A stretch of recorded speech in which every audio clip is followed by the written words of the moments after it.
para a sessão seguinte.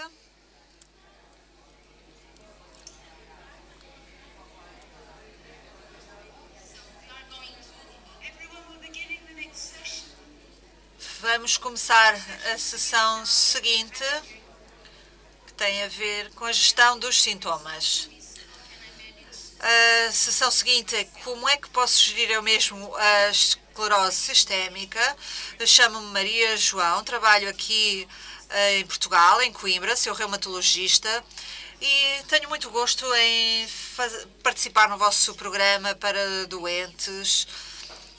No âmbito desta doença tão complicada, não só para vós, enquanto doentes, mas também para nós, enquanto médicos, porque nós queremos ter algo que vos possamos oferecer e não estamos satisfeitos por isso ainda não ter acontecido. Mas as coisas estão a melhorar e eu penso que no futuro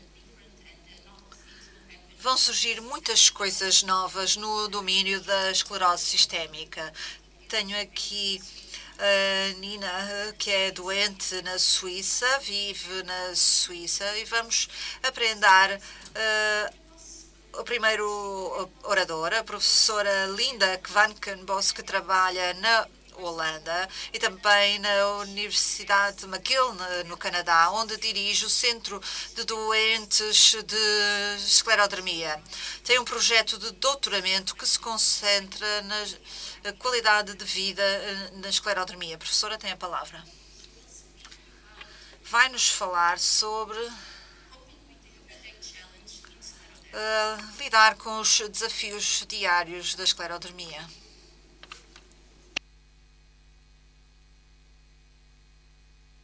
Muito obrigada pela apresentação. Chamo-me Linda Kvakenbos, sou originária da Holanda, mas já vivo em Montreal há muitos anos, onde trabalho na rede de intervenção para doentes de esclerodermia. Vou falar um pouco sobre isso, mas também sobre as coisas que estamos a fazer que vos podem ajudar a lidar com os sintomas da esclerodermia na vossa vida diária. Este slide fala-nos sobre os desafios de viver com uma doença rara. Eu não vou ser eu a dizer-vos quais são os desafios, porque vocês conhecem-nos muito melhor do que eu. Coloquei aqui alguns, e não é uma lista exaustiva: doença, fadiga, problemas gastrointestinais, tristeza, depressão, alterações no aspecto, podem não querer sair tanto como costumavam, e acabámos de ouvir falar sobre isso, etc. Poderá ser difícil lidar com estes desafios na vida cotidiana. E nas doenças crónicas, de forma mais geral, os cuidados centrados no doente. Peço desculpa por interromper, mas pode falar um pouco mais lentamente para poder ser feita a interpretação para as outras línguas. Portanto, nas doenças crónicas, há medicamentos que podem ajudar a aliviar os sintomas da doença, como analgésicos, ou outros medicamentos que ajudam com os problemas gastrointestinais. Mas também há aquilo a que chamamos os cuidados não farmacológicos, as intervenções não farmacológicas. São intervenções prestadas por psicoterapeutas, psicólogos, etc., que vos ajudam a lidar com os desafios que enfrentam na vida cotidiana. Mas se olharmos para as orientações da EULAR, as orientações mais recentes para o tratamento da esclerodermia diz-nos que os especialistas não podem fazer qualquer recomendação a favor ou contra estas intervenções não farmacológicas. E isso deve-se ao facto de não haver muita investigação nesta área. E se fazemos investigação, é difícil envolvermos um número suficiente de pessoas para podermos emitir recomendações quanto à eficácia destas intervenções. É, portanto, uma lacuna importante nos cuidados que temos, que a nossa rede, a SPIN, está a tentar abordar. Esta organização inclui mais de 60 pessoas com esclerodermia, organizações de doentes, médicos e investigadores de 8 países. E estamos a trabalhar arduamente para abordar esta lacuna sobre as intervenções não farmacológicas e os programas de apoio. Tem aqui o website, está apenas em inglês, mas estamos a tentar traduzi-lo noutros idiomas para poderem obter mais informação. Então, o que é que estamos a tentar fazer? Estamos a tentar criar kits de ferramentas ou programas online onde podem entrar e obter informação sobre a esclerodermia e os diferentes desafios que podem enfrentar na vida diária. E depois também trabalhamos em algumas técnicas que vos podem ajudar a lidar com a doença na vossa vida diária. Há diferentes tipos de informações, poderão encontrar informações mais adequadas para os problemas que sentem na vossa vida diária. Fazemos-lo online por um motivo.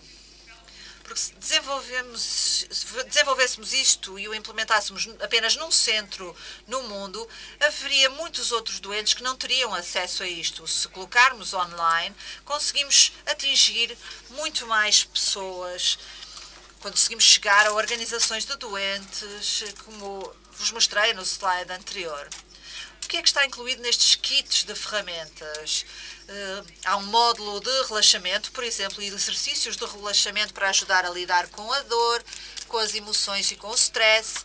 E há muitas coisas que podem encontrar sobre o relaxamento. Por exemplo, pode aliviar a tensão muscular e aliviar a dor. Concentramos-nos também nos pensamentos, porque os pensamentos são muito poderosos e influenciam a forma como nos sentimos e como reagimos a uma determinada situação. Por exemplo, estamos a ter dificuldade a ir para o trabalho todos os dias. Talvez estejamos a pensar em meter uma baixa e começam a pensar, eu nem sequer consigo sustentar a minha família, não valho nada. Isto são pensamentos que, de facto, têm um grande impacto. As perguntas que se devem colocar a vocês próprios para desafiar estes pensamentos, para contestar estes pensamentos, são as seguintes. Se o meu melhor amigo pensasse assim, o que é que eu diria? Se o meu melhor amigo soubesse que eu tive este pensamento, o que é que diria? Será que há elementos nesta situação que eu esteja a não ver? Ou será que estou a precipitar-me nas minhas conclusões? Quando digo isto, se eu disser isto, eu não consigo sequer sustentar a minha família, um amigo pode dizer-me, isso não é verdade, há muitas coisas que fazes a favor da tua família, tens de facto valor. Portanto, se conseguirmos contestar estes pensamentos e pensarmos de forma diferente, vamos reagir diferentemente a esta situação. Não posso entrar em grandes pormenores, mas tenho alguns recursos que vos vou dar mais tarde, onde podem obter mais informação. Os programas do SPIN concentram-se essencialmente nos comportamentos, daquilo que podemos fazer na nossa vida diária para lidar um pouco melhor com os sintomas. Peguei num outro exemplo onde tentamos lidar com a dor e a fadiga. Nós chamamos-lhe a isto o ciclo boom and bust. Pode vos parecer familiar, vocês estão cansados, sentem dor, querem descansar e sentem frustração e depois os sintomas aliviam, depois sentem-se com uma nova energia, a dor reduziu um pouco, sentem que conseguem conquistar o mundo e têm de compensar pelo tempo que perderam enquanto estavam a descansar. Então, tornam-se demasiado ativos. E o passo seguinte é que vão ter mais dor e vão sentir-se mais cansados como consequência desse excesso de atividade. Uma das técnicas que podem aprender com os nossos kits de ferramentas é aquilo a que nós chamamos o controlo da atividade. Isto faz-nos equilibrar conscientemente a atividade e o descanso. Coloquei aqui esta imagem porque tentamos não esgotar completamente a bateria com esta técnica. Tentamos recarregá-la um pouco sempre depois de fazermos alguma atividade. Depois de fazermos alguma coisa, tentamos recarregar as baterias para não entrarmos naquele ciclo que descrevi anteriormente. Alguns elementos básicos e, uma vez mais, depois vou dar-vos alguns recursos. Em primeiro lugar, temos de saber a quantidade de atividade que podemos realizar antes de aumentarmos o nível de dor ou de fadiga a um nível em que já não podemos realizar as atividades diárias. O segundo passo consiste em planear um horário onde equilibramos o descanso e o relaxamento com as atividades. Portanto, usamos um pouco da energia, ganhamos energia outra vez para depois podermos prosseguir com a tarefa seguinte. É muito importante que mantenham o plano que fazem. Sabem que podem aspirar durante 15 minutos e, embora não tenham terminado, ainda há mais divisões da casa para aspirar. Se saberem que só podem fazer 15 minutos, têm de parar depois desses 15 minutos, descansar, como planearam no vosso horário, em vez de tentarem acabar e ficarem excessivamente cansados ou com demasiadas dores. São o tipo de coisas que temos nos nossos kits de ferramentas. E mesmo que não consigam controlar a esclerodermia, podem de facto controlar a forma como pensam e reagem à esclerodermia. Há alguns recursos, como eu já disse, e um dos que é mais importante é obter apoio. Espero que aqui obtenham muito apoio um dos outros. Portanto, podem obter o apoio de outras pessoas que sofrem da doença, mas também de amigos, familiares. Todos eles podem ajudar-vos com os desafios diários da vossa vida. A Vanessa vai falar um pouco mais sobre os grupos de apoio, como eles podem ajudar. E depois há alguns recursos online que podem ter acesso. Não são desenvolvidos especificamente para a esclerodermia, mas para as doenças crónicas em geral. Um dos recursos chama-se o Manual para lidar positivamente com problemas de saúde, que vos dá várias técnicas que podem implementar para lidar com os desafios emocionais, mas também os sintomas da doença. O Centro de Esclerodermia John Hopkins tem vários recursos online, há várias informações sobre a criação de horários e o cumprimento desses horários e também informação sobre como lidar com as alterações de aspecto. Há um website onde tem material muito importante que podem ler. Estamos a trabalhar arduamente para lançar estas ferramentas e se tiverem alguma dúvida, não hesitem em enviar um e-mail para a SPIN. Nós tentaremos responder às vossas questões. Há também o website spinsclero.com, mas também podem vir ter comigo ou com outra representante da SPIN depois da sessão, porque nós vamos estar aqui e nós estaremos também junto dos nossos postas nesta conferência. Muito obrigado pela vossa atenção e estejam à vontade para fazer as perguntas que entenderem.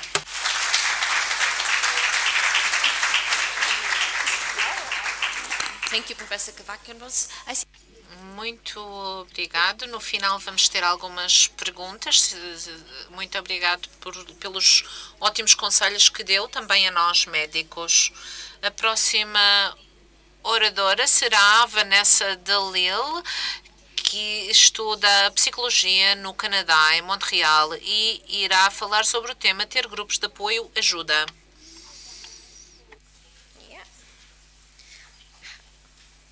Do I just use the arrow? Okay. All right, well, thank you for that introduction. Obrigada pela apresentação.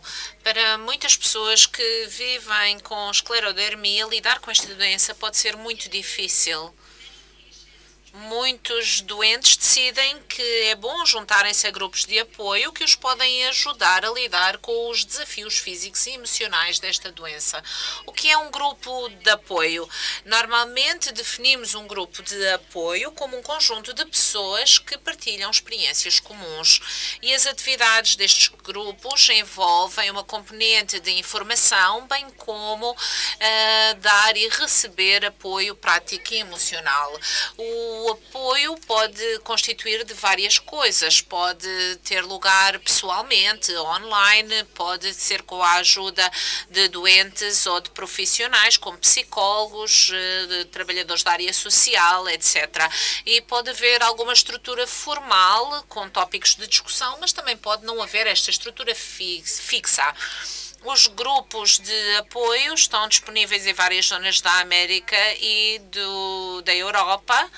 Muitos deles são presenciais e normalmente reúnem vários tipos de doentes.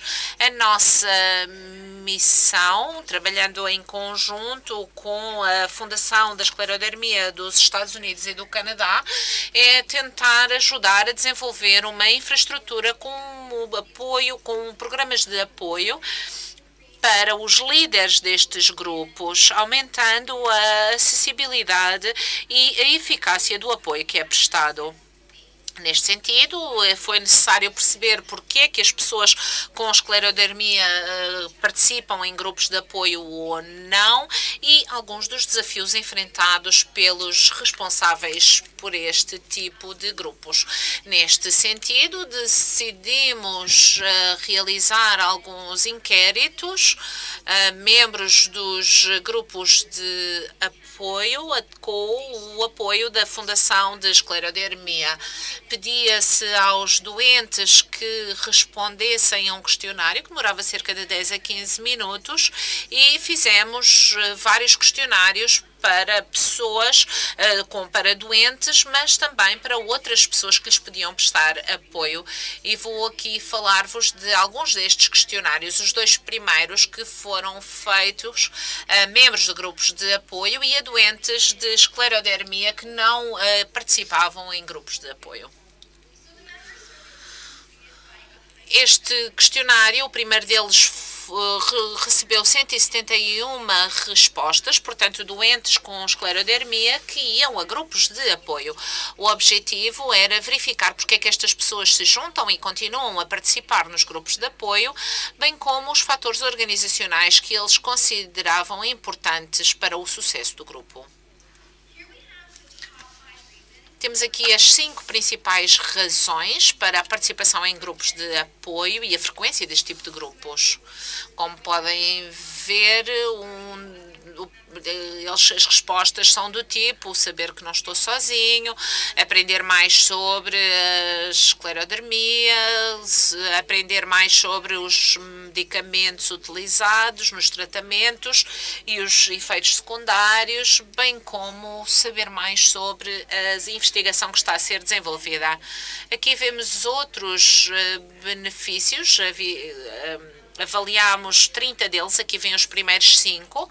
Portanto, o primeiro deles indica-nos que é passar tempo com pessoas que percebem o que é viver com esclerodermia, aprender várias coisas importantes ao nível da nutrição e da preparação de alimentos, perceber também como é que outras pessoas com esclerodermia lidam com todos os problemas, fazer atividades diferentes e aprender como se falar melhor com a nossa família e com os familiares, mas também com os amigos e ao nível social. Em termos de fatores organizacionais, talvez seja interessante para alguns de vocês que possam estar a pensar em criar grupos de apoio. Os primeiros referiam, o artigo mais referido foi que há oportunidades muito positivas para os membros discutirem abertamente as suas preocupações. Os participantes dizem que não querem apenas conhecer pessoas com esclerodermia, querem que também os seus companheiros e as outras pessoas possam participar nestes grupos. Outro fator importante é a questão de o responsável pelo grupo ter alguma formação na área para poder responder melhor às perguntas, mas também a localização das reuniões como um centro comunitário, mas não queriam ter reuniões, por exemplo, em casas particulares ou dentro da igreja. Aqui temos o segundo questionário para as pessoas que não estavam e que não participavam em grupos de apoio, apesar de terem esclerodermia. O objetivo deste inquérito foi compreender os fatores que influenciavam as pessoas a não participar e foi respondido por 242 participantes. Em primeiro lugar, vemos então as principais razões para não ir a grupos de apoio. A primeira foi que já recebiam apoio suficiente de familiares e amigos, e a segunda resposta mais dada dizia que não conheciam grupos de apoio na zona onde viviam. Em terceiro lugar, o horário das reuniões não se compatibiliza com o meu horário, e em quarto lugar, que não é conveniente o local das reuniões e que são bastante distantes as reuniões e que não se sentiam confortáveis, é a última resposta. Outras respostas indicavam também as pessoas que diziam que não iam saber mais sobre a esclerodermia do que já sabiam, que os grupos de apoio eram demasiado negativos, não sei o suficiente sobre o que é que acontece nos grupos de apoio, penso que os grupos de apoio passam demasiado tempo a discutir outros temas que não a esclerodermia e que acham que não é importante. Portanto, em resumo, podemos dizer que no primeiro questionário as conclusões apontam para o facto das pessoas quererem participar em grupos de apoio porque lhes dá apoio emocional, prático e também os ajuda a pertencer e ter o sentimento de pertencer a uma comunidade. Por outro lado, o outro questionário dos que não vão aos grupos de apoio é porque acham que já têm apoio suficiente, porque não é fácil aceder a esses grupos e porque têm algum desconforto também ao verem outras pessoas com esclerodermia. Portanto, é interessante verificar quais são estas razões porque as pessoas apresentam para não ir a um grupo de apoio. De certa forma, contradiz as razões daqueles que vão aos grupos de apoio. Por exemplo, dizer que já recebem apoio suficiente é um pouco contrário àquilo que nos dizem as pessoas que participam nos grupos de apoio e que nos dizem que representam um fator bastante significativo ao nível do apoio emocional e prático e de pertença à comunidade que eles têm. Por outro lado, há várias necessidades que não são satisfeitas apenas pelo apoio da família e dos amigos. É muito importante, ao nível dos sintomas, as pessoas perceberem que há outras pessoas que sofrem do mesmo problema. E quais são os próximos passos? E esta é a razão de eu estar tão contente por estar aqui. Estamos a lançar este tipo de questionários na Europa. Tivemos resultados fantásticos nos Estados Unidos e no Canadá e, portanto, queremos saber também as experiências das pessoas da Europa e, portanto, fizemos a tradução para inglês, francês, alemão, holandês, italiano, português e espanhol, e ele está pronto a ser aplicado. Se têm interesse em participar, partilhar as vossas experiências e as várias perspectivas relativamente aos grupos de apoio, por favor enviem-me um e-mail e isto pode ser utilizado para ajudar os líderes dos grupos a melhorar a acessibilidade e a eficácia geral dos grupos de apoio que possam vir a existir. Portanto, agradeço muito pela vossa atenção e agradeço também aos coautores deste projeto. Tem sido um grande prazer trabalhar nesta área. Obrigada. Thank you also for your interesting presentation. Obrigado pela sua apresentação e pelos contactos. Eu vou entrar em contacto consigo. Agora temos o Dr. Jason Lee, reumatologista, que trabalha na Universidade de Ontário, no Canadá. Trabalha com a doutora Janet Pope e está a fazer o doutoramento sobre esclerodermia. Vai falar sobre sintomas dos doentes que não podem ser medidos.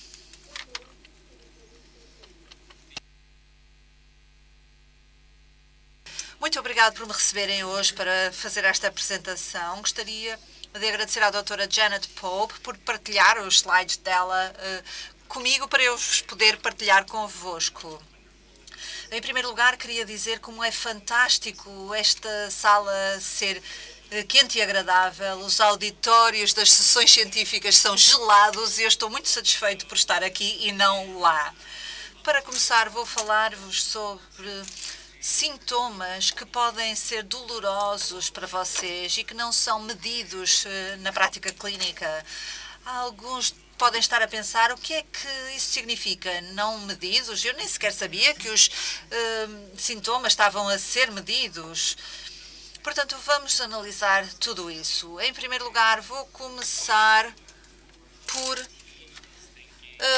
percorrer aquilo que a vossa equipa de saúde está a pensar e a medir quando trabalha convosco. E depois veremos quais são os sintomas que não estão a ser medidos e o que é que isso significa para os vossos cuidados e como é que vocês podem controlar a gestão destes sintomas que não são medidos pela equipa de profissionais de saúde, e depois veremos algumas estratégias para maximizar ou optimizar os sintomas para que eles não incomodem tanto.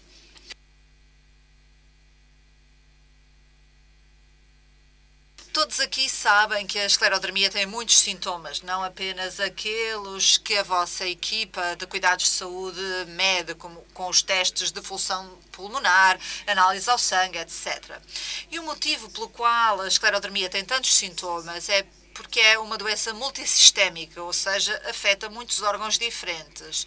O lúpus normalmente é conhecido como a doença que tem 1000 rostos, mas eu penso que a esclerodermia também tem uma grande variabilidade e penso que muitas pessoas sentem a esclerodermia da sua própria forma e que é muito diferente da forma como outra pessoa com esclerodermia se sente. Portanto, é importante saber como é a vossa doença e qual é o envolvimento dos órgãos para vocês saberem o que é especial, o que é que a vossa doença tem de especial e o que é que podem fazer por vocês mesmos. As coisas que os médicos pensam são coisas que podem ser medidas e medem as coisas porque isso significa que podem fazer algo em relação ao que estão a medir. Por exemplo, a espessura da pele, eles podem tratar isso com medicamentos. Os sistemas de Raynaud podem ser medidos em relação à frequência e à gravidade, e o médico mede esses sintomas para poder alterar os medicamentos para diminuir a frequência e a gravidade. Esta lista são apenas alguns exemplos daquilo que o profissional de saúde pode medir com regularidade. Nós sabemos que verificam as úlceras digitais, a hipertensão pulmonar, a fibrose pulmonar. Muito provavelmente já foram submetidos a testes de função pulmonar ou um ecocardiograma para medir a pressão sanguínea nos pulmões. Alguns de vocês podem já ter tido crises renais e talvez tenham o hábito de medir a tensão em casa, mas com toda a certeza os vossos médicos medem a tensão para garantir que os vossos rins se mantêm saudáveis. Os médicos também verificam se há inflamação nas articulações e se tiverem dores causadas pela inflamação, os médicos fazem algo contra isso, com medicação. O objetivo de medir tudo isto é poder fazer alguma coisa para combater estes fatores com medicamentos ou fisioterapia ou terapia ocupacional, por exemplo. Como é evidente, esta lista de que falei não é uma lista exaustiva dos vossos sintomas. Nós dissemos que a esclerodermia tem muitos sintomas e eu sei, vocês sabem, que há muitos sintomas que não se enquadram nesta lista. A autoeducação é muito importante e saber o que é que os sintomas representam vai ajudar-vos a desenvolver estratégias para que não fiquem sobrecarregados pela ansiedade em relação ao que vai acontecer e para conseguirem perceber o que é que podem fazer em relação a esses sintomas para que eles não afetem a vossa vida diária. Algumas das coisas que podem sentir e que não são abordadas na clínica incluem estes 5 sintomas. Fadiga e energia é uma parte muito importante da esclerodermia, mas não é algo que seja abordado especificamente nas consultas. Vamos falar também sobre dores nas mãos e nos dedos. E isto não é algo que se possa medir com um teste. e vamos ver algumas das estratégias para perceber porque é que os dedos doem. O prurido, a comichão, sendo uma doença da pele, é claro que o prurido vai ser um fator importante e vamos tentar ver o que é que causa o prurido. Vamos falar também sobre a artrite e as dores nas articulações. Pode nem ser sempre a inflamação que causa a dor. E vamos falar também sobre a falta de ar devido à fibrose pulmonar, porque a falta de ar é algo que contribui negativamente para a qualidade de vida. Penso que é interessante, e na última palestra ouvimos dizer que um dos principais motivos para para fazer parte de um grupo de apoio é discutir as preocupações com outras pessoas que têm a doença. Porque, em parte, nós queremos saber se os sintomas que sentimos fazem parte da doença e se é algo que se deve esperar ou se é algo anormal com que nos devemos preocupar.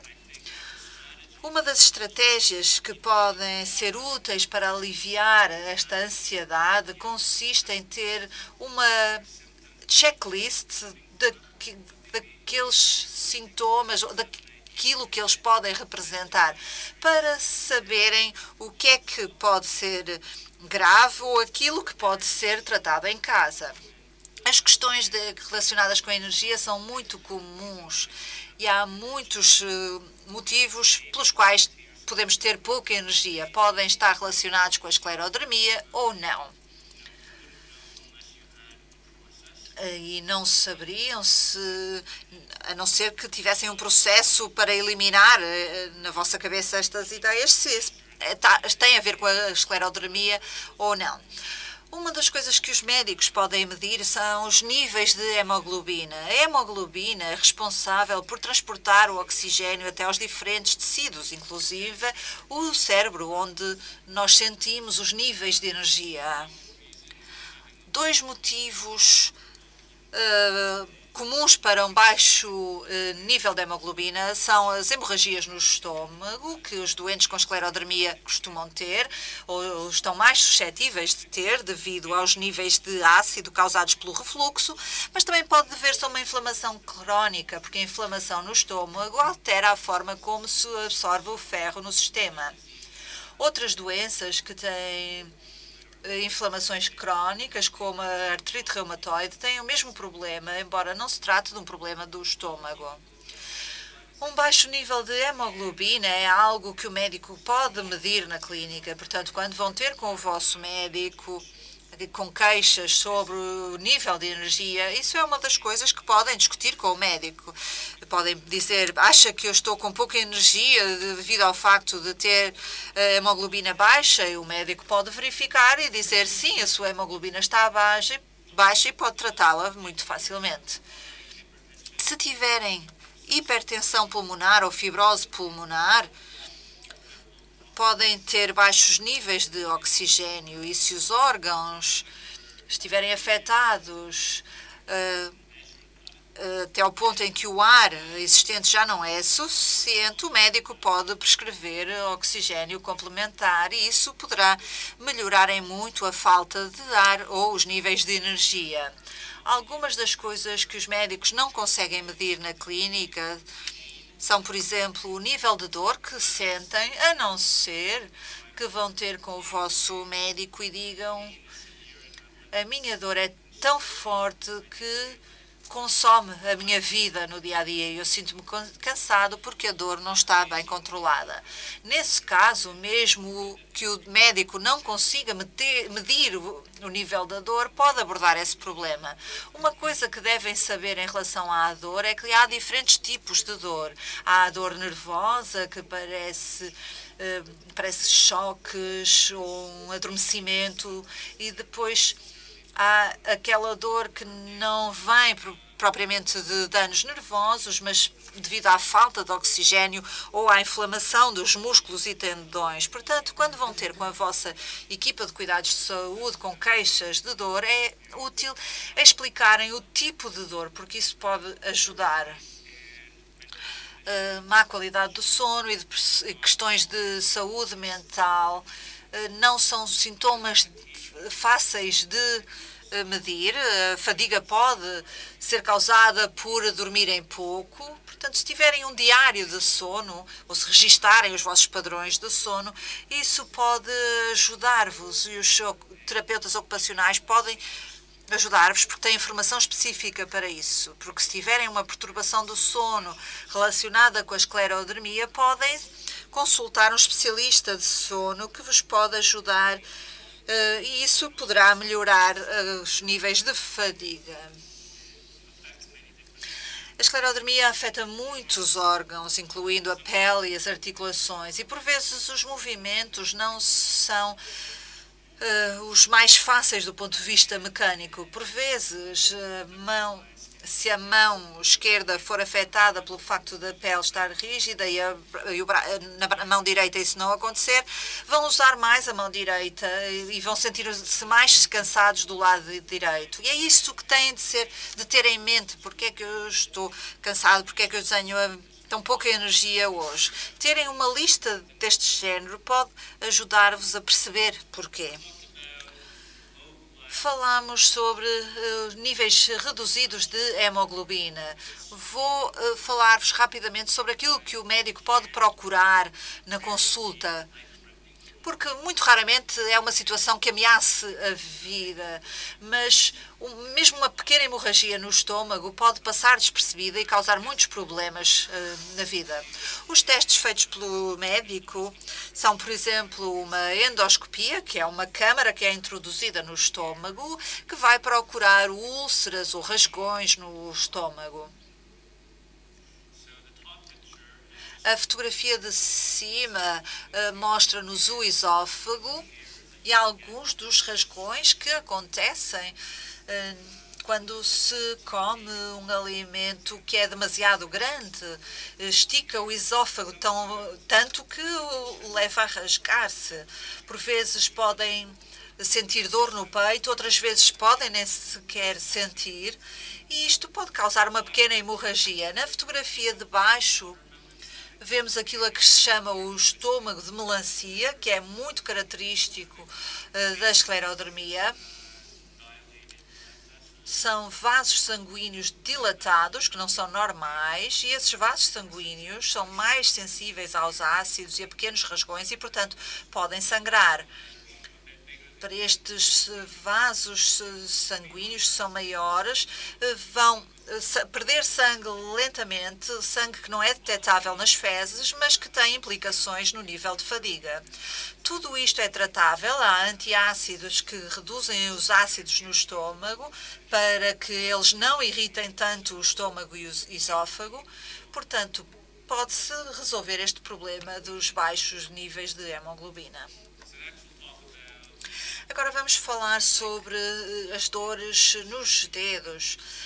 Podem ter dores nos dedos por inúmeros motivos. Os principais três para a dor nas mãos é o fenómeno de Raynaud. Se este fenómeno for muito grave, pode causar úlceras nas pontas dos dedos. É claro que esta doença começa com o fenómeno de Raynaud e depois a pele pode ficar de tal maneira rígida e esticada que causa contraturas. Todos conhecem aquela imagem do lado direito em que a ponta dos dedos perde a cor, é o fenómeno de Raynaud, e isso acontece devido ao que vemos na parte esquerda em baixo. No lado esquerdo, na fotografia mais à esquerda, temos um vaso sanguíneo normal, em que o sangue passa normalmente, mas do lado direito vemos que o vaso sanguíneo está muito estreito e que tem pouco espaço para o sangue passar e transportar o oxigênio. E é por isso que tem o fenómeno de Raynaud. Quando estão num ambiente frio, os vasos sanguíneos vão contrair-se e vão estreitar ainda mais, e é por isso que não há fluxo sanguíneo até à ponta dos dedos, e é por isso que mudam de cor e que causam dor. O tratamento de Raynaud é com medicamentos, mas há muitas coisas que podem fazer sem medicamentos para reduzir a frequência e a gravidade. Já todos ouviram que devem evitar os ambientes frios e é por isso que estou tão contente por esta sala estar quentinha, mas nem sempre pôr luvas, calçar luvas resolve o problema. Se estiverem no exterior e a vossa temperatura central estiver fria, calçar as luvas não vai fazer nada, porque no interior estão com uma temperatura baixa e, portanto, o corpo vai tentar contrair os vasos sanguíneos e, portanto, se tiverem o fenómeno de Raynaud e acharem que ele se deve à temperatura ambiente, devem calçar luvas, mas é preciso também que a vossa temperatura interna também seja mais alta. Portanto, devem usar várias camadas de roupa. Devem deixar de fumar se forem fumadores e há várias vantagens em fazer isso.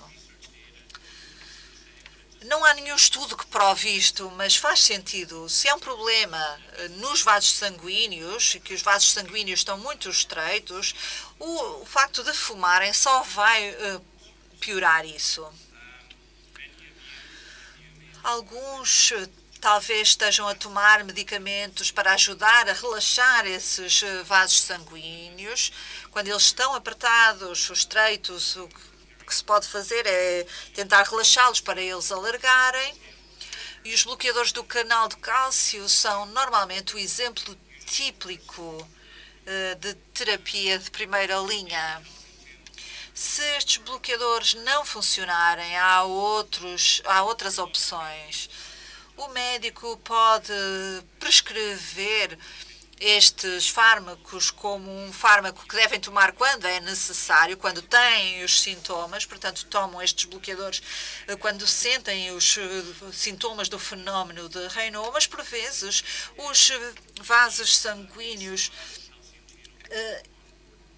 implicam que tenham de tomar um destes bloqueadores constantemente. Portanto, devem debater com o vosso médico para saberem qual é o método melhor de tomar continuamente para evitar as situações ou se devem tomar conforme for necessário. Portanto, devem personalizar o tratamento à vossa situação.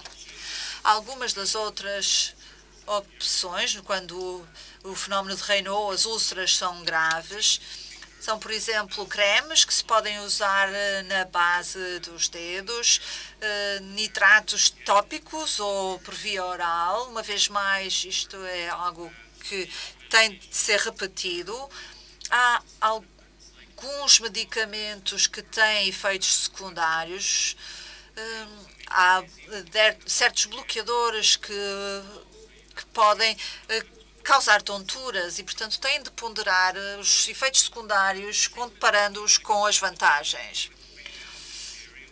A resposta ao tratamento é variável e, portanto, nem todas as pessoas vão ter os mesmos benefícios com o mesmo medicamento. O objetivo é personalizar o tratamento. Se reparam que ele funciona bem quando o tomam, apenas quando é necessário, mas se notam que é melhor ainda se o tomarem todos os dias, então devem tomar todos os dias.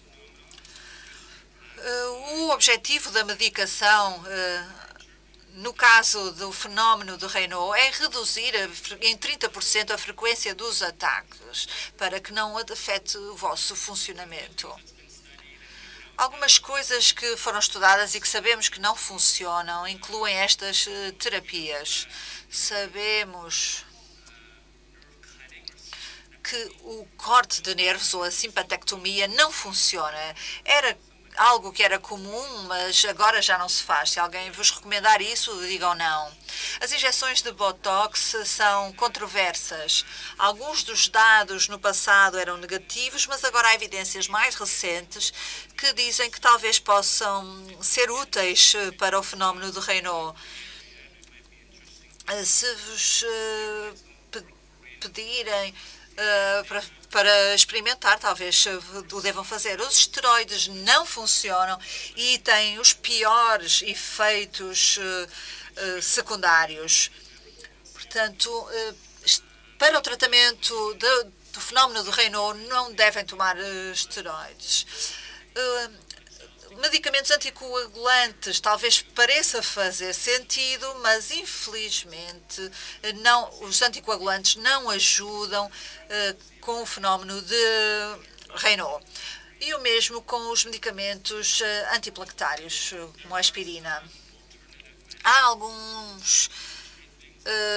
algumas terapias complementares que não envolvem medicamentos. As que têm mais evidências são a terapia com laser e as luvas, mas estes estudos falham porque os números são muito reduzidos, ou seja, não são tão fiáveis como os estudos com medicamentos que eu citei mais cedo. Coisas como a acupuntura e a dieta com antioxidantes e ácidos gordos essenciais foram estudadas, mas foram estudos negativos. E, portanto, isto não seria a minha primeira opção. Se experimentaram estas coisas e acharam que tiveram um bom resultado, eu não iria mudar. Se funciona, muito bem. Mas na literatura ainda não foi comprovado que sejam muito bons. A razão por que falamos tanto do fenómeno de Raynaud é porque as complicações podem ser de facto muito graves. Uma vez que se trata de um problema de circulação, em que não há uma circulação adequada nas pontas dos dedos, vamos dar origem a úlceras que podem dar lugar a infecções e amputações posteriores. Portanto, é mais fácil precavermos contra estes problemas. Quando um doente tem Raynaud, é importante começarmos a tratar precisamente desse assunto rapidamente para não dar origem a outras complicações. Podemos passar à questão do prurido e da comichão, porque afeta muito a qualidade de vida dos doentes com esclerodermia.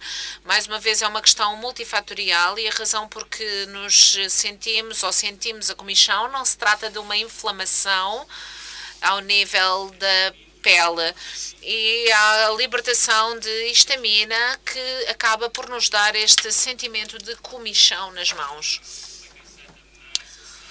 Como vos disse, temos muitas células aqui envolvidas e que libertam esta histamina e devemos então tentar antihistamínicos quando a comichão é demasiado insuportável. A outra das razões para estas comichões ou prurido tem a ver com o facto da pele estar a esticar e está a espessar e a esticar-se.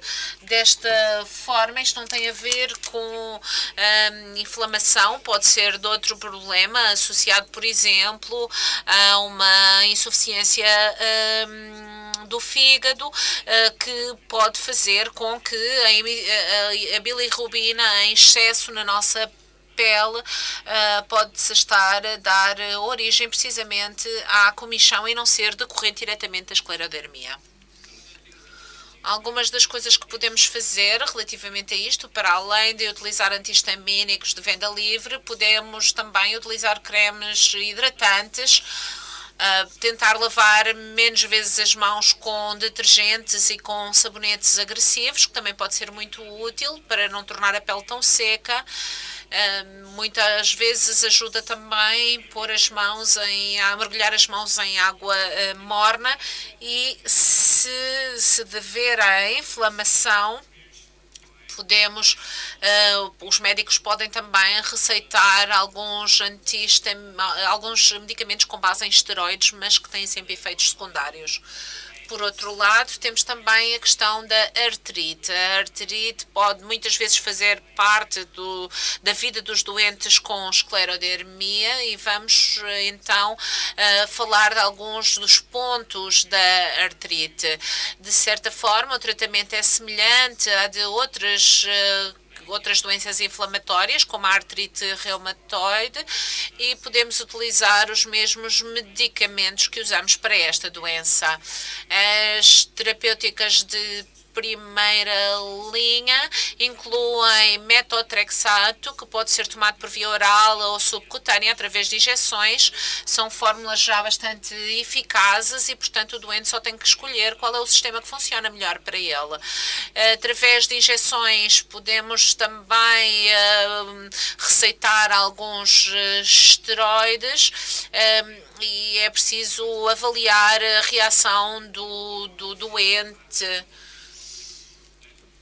Podemos também utilizar os mesmos medicamentos, como já referi há pouco, que usamos para a artrite reumatoide, mas trata-se apenas de medicamentos de resultado rápido e não duradouro. De qualquer forma, os médicos poderão melhor aconselhar cada um dos doentes especificamente sobre aquilo que irá funcionar melhor. Há outros problemas ao nível funcional e ao nível das articulações e ao nível da esclerodermia as manifestações são semelhantes, mais uma vez, àquilo que acontece na artrite reumatoide ou noutro tipo de doenças semelhantes. No entanto, nos doentes com esclerodermia pode ser ainda mais agravada devido às outras condições da doença, como o espessamento da pele.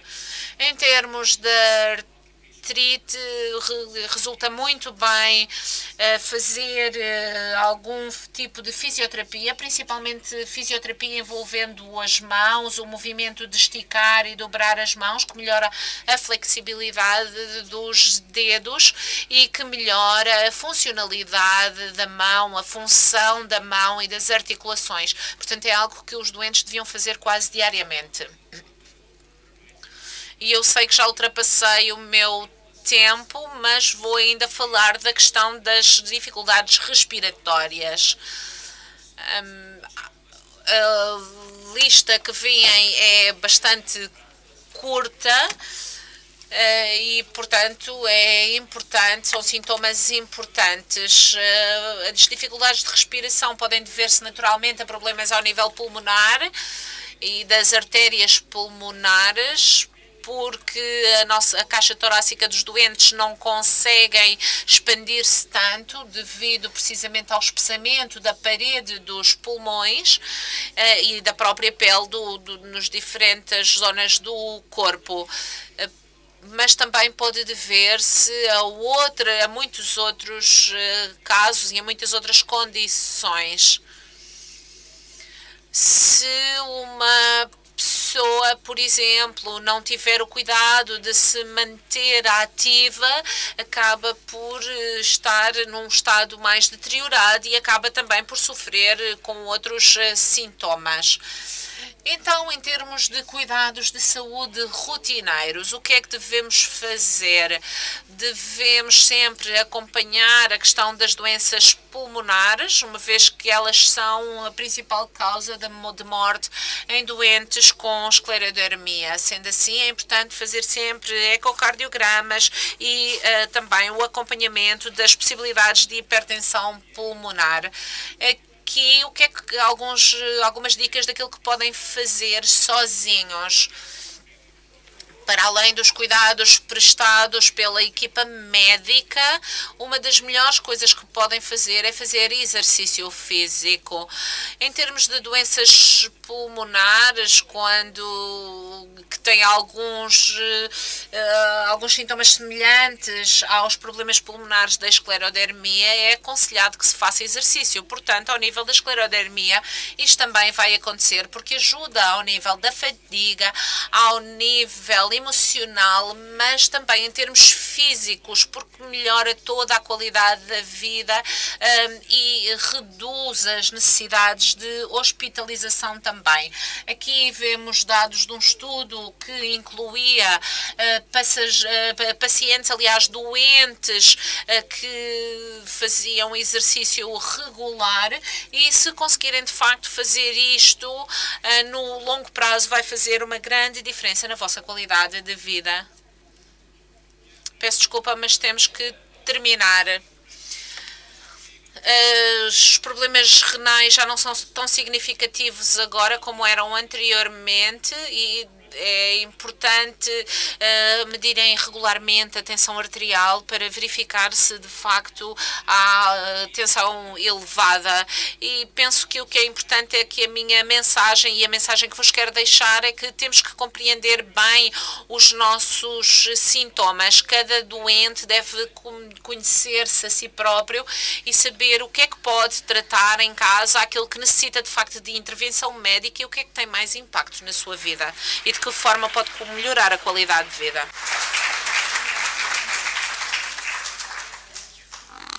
So these sections are now. Temos agora tempo para perguntas e respostas. Anyone? Yeah, over here.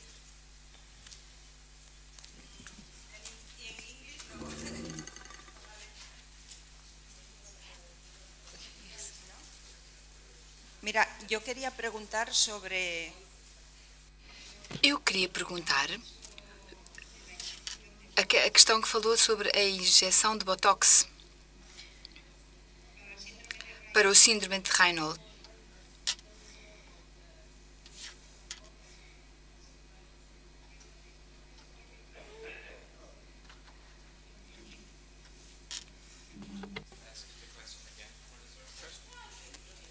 Yeah, the question is about.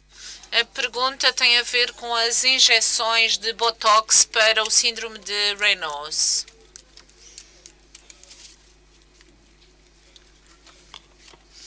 Em termos de injeções de Botox, a taxa de evidência, como vos indiquei, é controversa.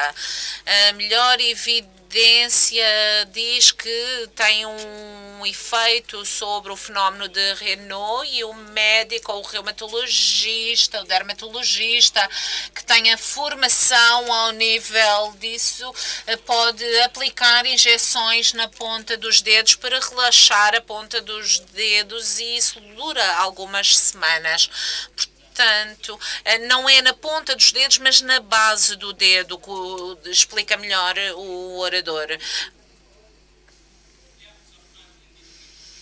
Às vezes entre os dedos, na zona interdigital, portanto, onde a injeção é feita ao nível dos vasos sanguíneos. Os vasos sanguíneos são relaxados na base para que todo o vaso possa alargar e fazer o efeito que se pretende na ponta do dedo.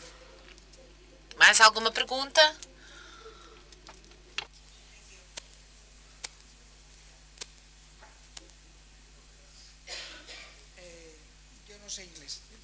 Is possible have Raynaud in the heart, the stomach, intestino, Que haja Raynaud nos en órgãos? órgãos internos? Is possible to. Can you have Raynaud phenomena? Será que pode ter o fenómeno de Raynaud não apenas nos dedos, mas dentro dos órgãos? O Raynaud é uma excelente pergunta. I would say Raynaud's phenomenon is... Eu diria que o fenómeno de Raynaud é um problema ao nível dos vasos sanguíneos. Os vasos sanguíneos estreitam. E, portanto, isto é um problema que se pode manifestar em qualquer parte do corpo, em qualquer órgão. É de facto aquilo que se crê que ao nível da esclerodermia é a causa, pode de facto manifestar-se desta forma. Podemos ter problemas ao nível de diferentes órgãos, como por exemplo no rim. E podem ser afetados muitos outros órgãos. Não sabemos se há uma causa direta que dá lugar à hipertensão pulmonar, mas sabemos claramente que a hipertensão pulmonar é um problema dos vasos sanguíneos. E, portanto, os medicamentos que se tomam para este problema dilatam os vasos E no Michigan, nos Estados Unidos, têm sido publicados alguns artigos relativamente às doenças pulmonares, porque nos doentes com esclerodermia, isto traz um risco acrescido também de problemas cardíacos. O envolvimento dos órgãos é algo que alguns médicos costumam, de facto, começam agora a estar preocupados com isso e à procura de evidências, fazendo alguns estudos.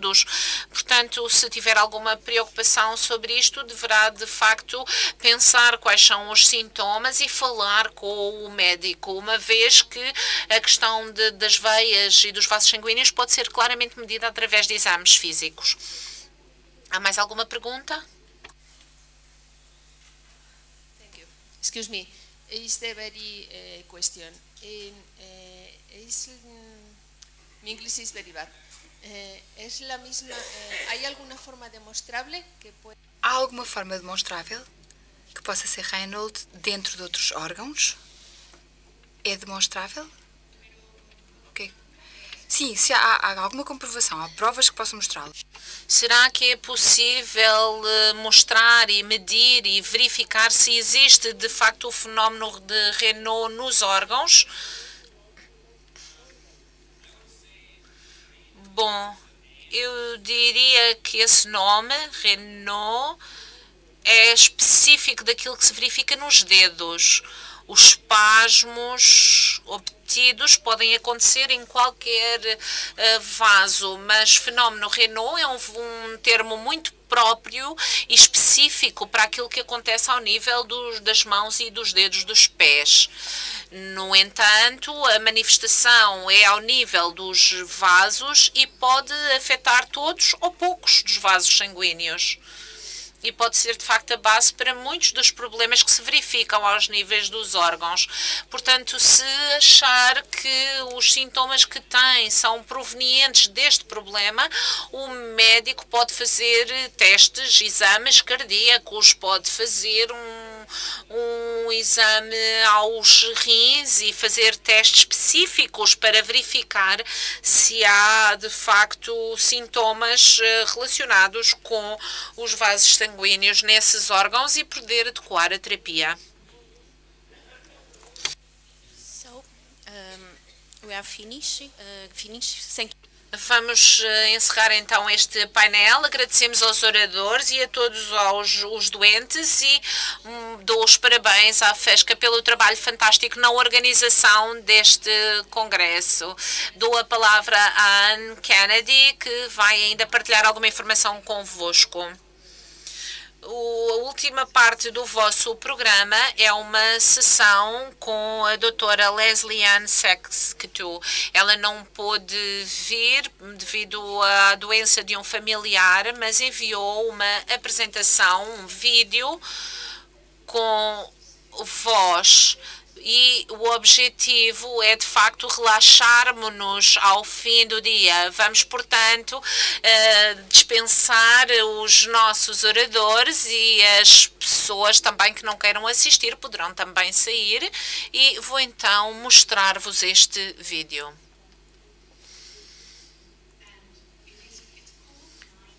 Chama-se Força Mental e Física, com alguns exercícios de meditação para poderem sair daqui com algumas das aprendizagens mais sólidas, mas também para se relaxarem. São cerca de 10 minutos o vídeo.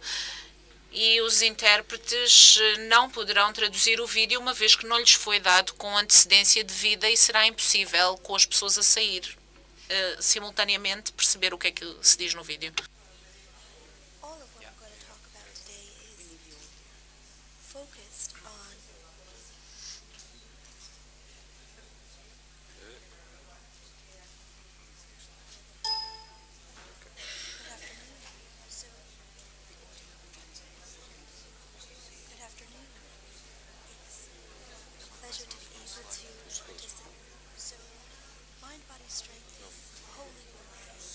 On our ability to focus upon ourselves and to find the value and the power in focusing on ourselves, because when we do such a thing, then we are able to really optimize our well-being and therefore be more available to others. And I think that's probably everyone in this room's greatest concern, being available for others. So, all of what I'm going to talk about today is focused on allowing your attention to fall upon yourself and assess your needs. And this requires a component of mindfulness and listening to oneself. And through this mindfulness, we develop a stronger and deeper acquaintanceship with our ability to focus and our ability to be in touch and be our best selves, and that includes making good decisions. So I'd just like everyone to take a quick moment just to feel this for a few seconds and allow your body to relax. Uncross your legs, uncross your arms, and allow your eyes to soften and allow your hands just to rest gently on your belly. And allow yourself to notice the changing sensations in your body that comes with the inflowing breath and the changes with the outflowing breath. These changes can be like a little bit of pressure in your belly, or an expansion in the back, or a little bit of pressure on your bottom as you breathe in and less so when you breathe out, or like a massage, or even the sensation of the breath tickling the tip of the nose. But whatever this is, it allows us to relax our focus onto ourself and come back into our body. And this is a technique in itself, but this technique is what's going to allow us to make good choices for ourselves and remain both physically and mentally in a place where we handle stress much better, and we maintain a life balance, and therefore can handle our symptoms better physically as well as mentally. The three components of choices that we have in the day in regard to directly to our health are the choices and the organization we apply to eating, to sleeping, and to moving. And these are interconnected with each other. And interestingly, each of these important elements, sleep, nutrition, and exercise, are related to inflammation. We know inflammation, for example, is increased when we have poor sleep, and the hormonal effects of inflammation on the brain and body cause fatigue. And we can reduce inflammation with healthy types of movement and exercise, and perhaps even food choices. And we know that inflammation has a direct effect on our muscles and bones. Sleep and scleroderma, we know, is very important. There are a few but powerful studies, but all are demonstrating that there is poor sleep quality in people living with scleroderma, and this may be in relationship to breathing or GI symptoms, or the anxiety about living with the uncertainty of a chronic illness, perhaps influenced by depression, pain that's experienced. And oftentimes in scleroderma, patients have itching, which may be exacerbated at night. And also restless leg syndrome is recognized in systemic sclerosis. So improving the quality of our sleep brings with it tremendous benefits. It improves globally our quality of life, allows us to think and make good decisions during the day, and helps us to feel good inside of ourselves, decreases pain. And many don't realize, but having good sleep actually improves the pain threshold and decreases inflammation, as well as helps us stave off depression and anxiety and help cope with it much better, and generally increases happiness. The Epworth sleepiness scale is a way of assessing how well or not we might be sleeping. You can find the link for this on the handout. And if you find that you are having difficulties with sleep based on this, it's a wise idea to discuss this with your physician. In addition to finding strategies to manage the symptoms of systemic sclerosis that might be interfering with sleep, such as GI symptoms, depression, pain, anxiety, and itching and restless leg syndrome that we talked about, I'd like to highlight a very important area of investigation if somebody does have poor sleep quality, and that is the potential presence of a sleep disorder, namely obstructive sleep apnea. I request that all my patients fill out this questionnaire called the Stop Bang Questionnaire. The link is available on the handout, and this is available in several languages. This questionnaire assesses one's risk for sleep disorders such as obstructive sleep apnea, which, if recognized, can be treated and have a direct effect on someone's health.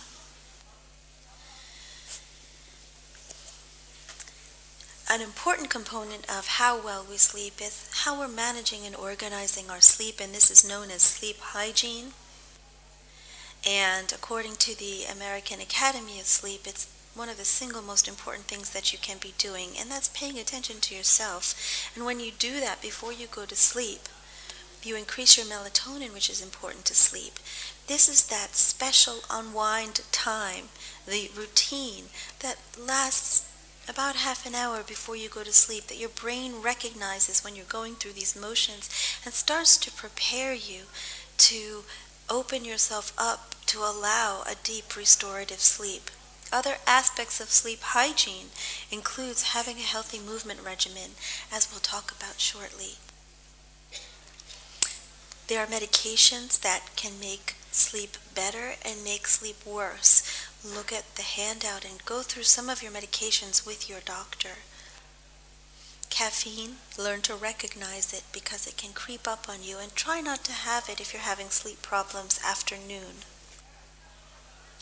And very importantly, we try to get folks to recognize that technology, especially 60 minutes before bed, can really interfere with one's sleep. The blue light from the electronics actually causes a decrease in the hormone melatonin, which is necessary for sleep. And we try to get folks to avoid video gaming, texting, and blogging, and to get folks to turn their phones off before they go to sleep. Nutrition is another essential element that is necessary for mind-body strength and referenced in the handout that you will receive. The last important topic that I would like to talk about, which is essential to one's health and mind-body strength, is moving, and to remember that every little bit that you do is beautiful and is healthful, even standing up, even walking over to the water fountain at work, for example. Trying to find any reason to move.